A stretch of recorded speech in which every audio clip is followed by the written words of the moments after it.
Yeah, is it a fad? And has Britain sort of reached peak veganism? Joining me now to discuss just such a subject is David Bean, who's the Government Relations Manager at the Countryside Alliance, and Ben Newman. Now, if that name, you think, I've heard that name, Ben Newman, before. Animal Rising is the group he's from. He was one of the protesters, one of the many protesters, 31, who ran on to the track in Derby and spared jail after pleading guilty to public nuisance charges. I don't want to go off down that track because that's a whole different story. But they join me now, David Bean and Ben Newman. Welcome. Both of you, can I start this off by saying, hi, the Countryside Alliance, David Bean is a member of, has said the move away from meat-free products, it's becoming clear that businesses have overestimated the demand for plant-based alternatives despite the proportionate amount of noise given to that industry. And milk is one of the other ones.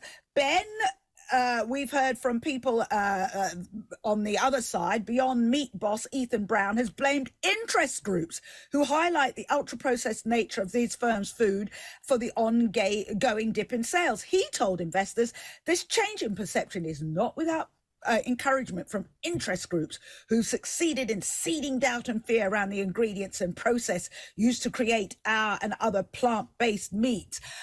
So let's start with David. What do you think is the truth in all of this? To be honest, I think your correspondent, Alison, probably had it about right in her message that she sent to you that you read out just before this segment. I'd like to be able to say that I think consumers are starting to see through a lot of the more specious arguments that are being made by vegans, particularly when it comes to environmental aspects, which often... Like what? Like what? What are some of the things that they put forward that you think are a bit iffy? Well, it's claimed, for example, that eating meat is inherently worse for the environment than eating plant-based alternatives, and that's simply not true. And you can see this because the way that they calculate the environmental impact of meat production is always based on global emissions figures. They don't take into account the fact that here in the UK, we've got some of the best and most sustainable and also most welfare-friendly meat production in the world. And they also don't take account of the fact that farming systems differ as well between, for example, more and less intensive agriculture. So the claim that it is always better to eat plant-based products than meat is simply not the case. But I'm not sure. Let me just hold you on that point because we've got lots of points to cover and I want to go bit by bit. Don't want to bite off more than we can chew, if I can use that awful pun. So let me put that to you, Ben Newman. Do you think that some of the point that we just heard is true, that you kind of been caught out on this one? Vegans say we should. Why do vegans say we should not be eating as much meat, or we should cease eating meat altogether? Yeah. Well, it's not just vegans. For example, the government's national food strategy, which came out in 2022. Recommends a 30% meat reduction. It's a pretty uncontroversial point, and the general trend is that meat consumption is going down.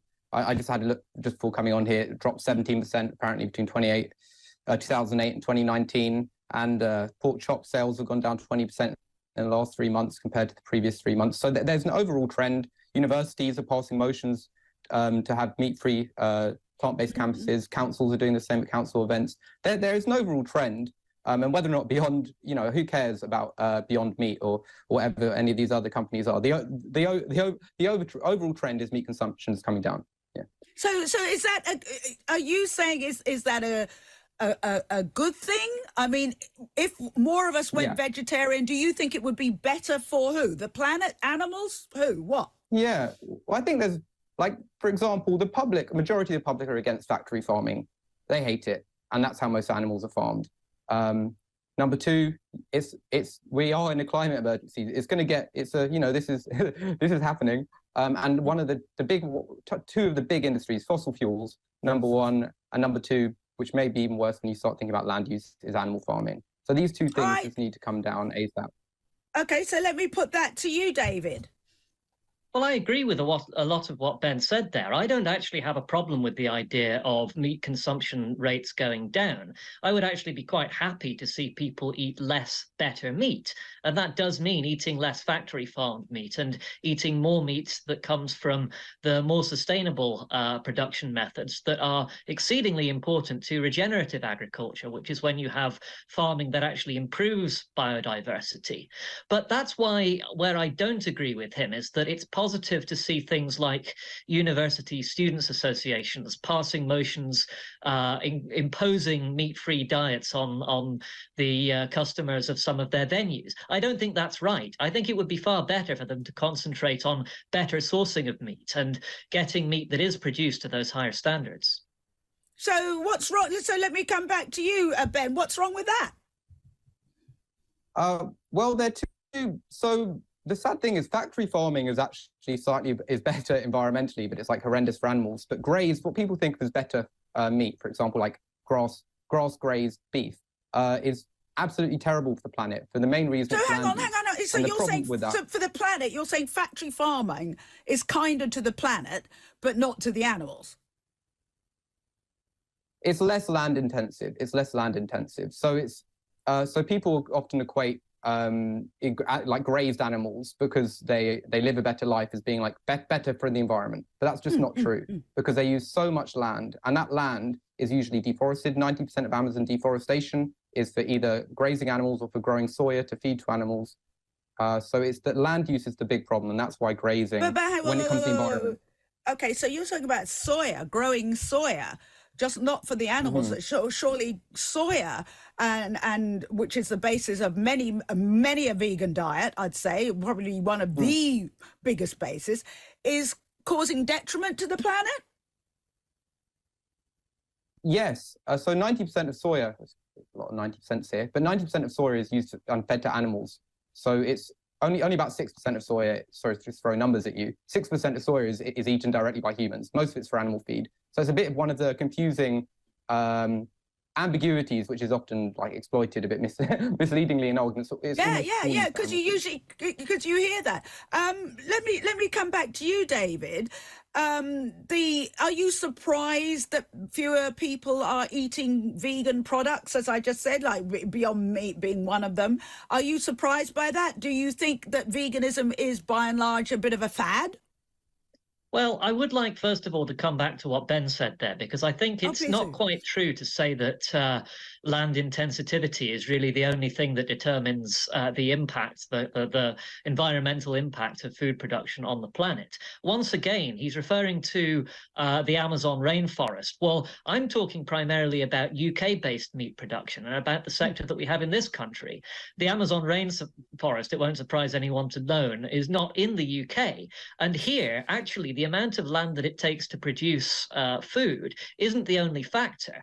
Land that is used for livestock grazing can have an exceedingly beneficial effect here in the UK on biodiversity because of reasons like, for example, the fact that you can do rotational farming. You can have one of the years you will grow grass for grazing, another year you might grow cover crops, and it all has a positive effect on soil health. So that's quite an important thing to bear in mind when we're talking about UK-based production. I think the idea that it is more environmentally positive to be doing more intensive farming in the UK simply isn't true, and it's quite misleading to suggest that. Okay, so Ben's leading, and we've got another message here. Let me just say, universities or local authorities deciding to ban meat on menus is not a personal choice. It's a dictatorial decision taken by people taken hostage by climate terrorists such as Animal Rising. When people have to use their own money, they are now not choosing vegan processed dross in the same way when it's their own money to fund net zero. They also don't choose it, says Chris in Newbury, which is a really good time to come back to you, Ben. So I'll respond to the first point. So yeah, in the UK, for example, we use about like 15-20% of our land to graze sheep and get 1% of our calories. That's not you'd never design that from scratch. It's ridiculous. And what we could be doing in that land is returning it to trees and and peat bogs and the rest of it to draw down carbon, restore nature, and have like an actual. But I didn't realise. Let me jump in there, because we just did our rural roundup. And I didn't realise that a lot of the crops that they plant, farmers. Yeah, I hear what you're saying about clearing trees, but a lot of the crops that they plant apparently suck up the carbon dioxide anyway, so they still help. Did you know that? I just found that out today. Well, I'm not sure exactly how much a crop draws down, but it's going to be a lot less than a forest, because then the crops are chopped, they're eaten, they're released. There's only so much this sort of regenerative. This comes under this thing that there can be so much carbon stored in the soil, but you just can't store that much carbon in soil compared to what you can for a peat bog. All right, so let me ask you, coming back to that message that we both got, let me ask both of you, why do you think there's been a drop in the meatless products in supermarkets? Why are they cutting back? Why are fewer people buying them? Is it just about cost? Is it that lots of these vegan things aren't as healthy as they were initially made out to be? Why? Well, I can say they're probably not as, some of these like Beyond Meat burgers, they're not going to be as healthy as eating a whole fruit, fruit and vegetables. That's no secret. And I'd say number two is, I think people are buying a lot of home brands, not these big expensive Beyond Meat is quite expensive. And number three, people are just cutting back on expensive things in general. So all right, we're gonna keep this conversation going right after this break. Back in a moment.